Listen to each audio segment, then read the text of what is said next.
भाई मैंने कभी इमेजिन भी नहीं किया था कि अरशद वारसी और प्रभास के बीच में एक तगड़ी कंट्रोवर्सी देखने को मिलेगी, जहां पर अरशद वारसी ने प्रभास के कैरेक्टर को जोकर बोला है। और बेसिकली ऐसे कमेंट्स थोड़े कंट्रोवर्शियल भी हो जाते हैं जहां एक एक्टर दूसरे एक्टर के काम को जोकर बोल रहा है। अब देखो, जो अरशद वारसी को जो उस टाइम उनको लगा, उन्होंने वैसा स्टेटमेंट पास कर दिया कि कल की मूवी उनको इतनी ज्यादा पसंद नहीं आई। और प्रभास के काम की बात करें तो स्पेशली वो पार्ट उनको अच्छा नहीं लगा। उन्हें चाहिए था मैड मैक्स वाला फन, पर वो डिसअपॉइंट हो गए। और ये कोई बैड कंपैरिजन नहीं है, मैड मैक्स एक बहुत अच्छी फ्रेंचाइजी है। अगर कोई उस फ्रेंचाइजी से किसी मूवी को कंपेयर कर रहा है तो वो एक बहुत बड़ी बात कहलाती है। पर जोकर बोलना किसी एक्टर के काम को वो एक इंसल्ट वाली बात हो जाती है। चलो एक एग्जांपल से समझते हैं। अगर अरशद वारसी की फिल्म एक सुपर हिट हो जाती है और कोई दूसरा बंदा या फिर कोई दूसरा क्रिटिक उनके काम को जोकर बोल रहा है या उनको एज अ जोकर प्रेजेंट करने की कोशिश कर रहा है, तो भाई उनको भी बुरा लगेगा।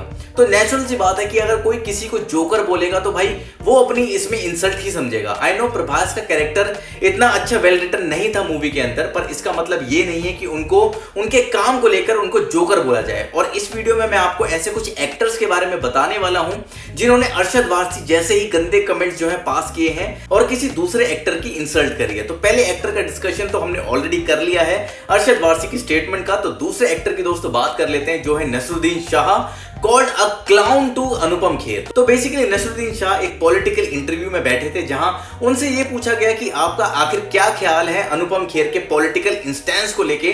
तो उन्होंने अनुपम खेर को सीधा क्लाउन ही बोल डाला और भाई ये भी कहा कि उनके ओपिनियंस को इतना सीरियसली नहीं लेना चाहिए लोगों को। तो इसलिए अब अनुपम खेर ने उन पर एक वीडियो बनाई थी और उस वीडियो के अंदर वो बहुत ही ज्यादा पर्सनल हो गए थे नसरुद्दीन शाह को लेके। और उन्होंने ये भी कहा था कि आपने मेरे बारे में बहुत सी बातें बोली हैं कि मैं एक साइकोपैथ हूं और मुझे सीरियसली नहीं लेना चाहिए। और आज तक मैंने आपके बारे में मीडिया के अंदर कुछ भी बात नहीं करी है, पर मैं अब बोलूंगा कि आपने इतने साल जो इतना काम किया है और आप इतने ज्यादा सक्सेसफुल हैं, लेकिन फिर भी आपने अपनी पूरी जिंदगी फ्रस्ट्रेशन के अंदर बिताई है। और जो चीजें आप खाते पीते हो उससे आपको यह भी नहीं पता चलता कि मैं क्या बोल रहा हूं, क्या सही बोल रहा हूं या क्या गलत बोल रहा हूं। अब ये सुन के आपके क्या ओपिनियन है दोस्तों, मुझे कमेंट सेक्शन में दोस्तों जरूर बताना। अब दोस्तों नेक्स्ट एक्टर की तरफ आगे बढ़ते हैं, जो है Kangana Ranaut, called a soft porn to Urmila Matondkar.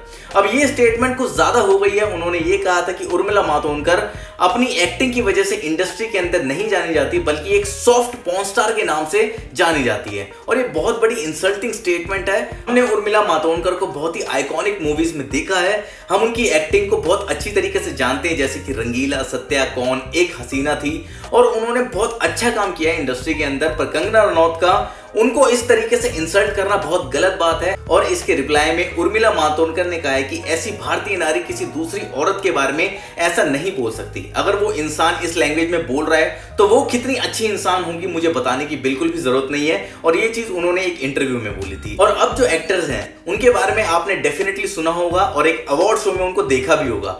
I know जो अवार्ड शो के स्केचेस होते हैं वो स्क्रिप्टेड होते हैं, और शाहरुख खान और सैफ अली खान ने एक अवार्ड शो में नील नितिन मुकेश के नाम पर रोस्ट करना शुरू कर दिया था। वो कहीं ना कहीं अच्छी तरीके से वो जोक जो है लैंड नहीं हो पाया था, और उन्होंने कहा था कि तुम्हारा नाम नील नितिन मुकेश है पर इसमें सरनेम का है।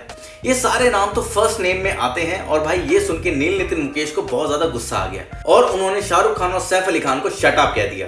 और नील नितिन मुकेश को बहुत सारे इंटरव्यूज में उस अवार्ड के इंसिडेंट्स के बारे में बहुत बार पूछा गया है, पर वो अपने डिप्लोमेटिक आंसर से पूरी बात को घुमा देते हैं। दोस्तों नेक्स्ट एक्टर है इमरान हाशमी, जिन्होंने कॉफी विद करण में ऐश्वर्या राय को प्लास्टिक बोल दिया था। जब उनसे पूछा गया कि आपको इंडस्ट्री में प्लास्टिक जैसा कौन लगता है, तो उन्होंने ऐश्वर्या राय का नाम लिया था।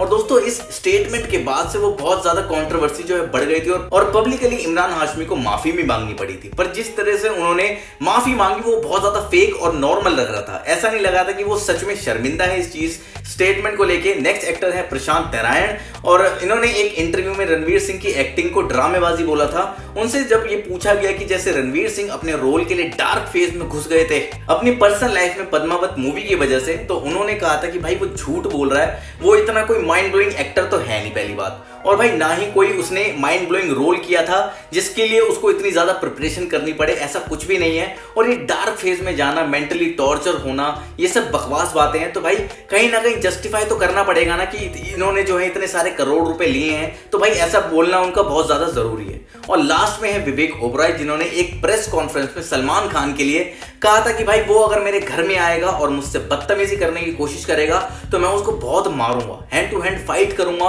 कोई और उससे डरता होगा, पर उससे मैं बिल्कुल भी नहीं डरता।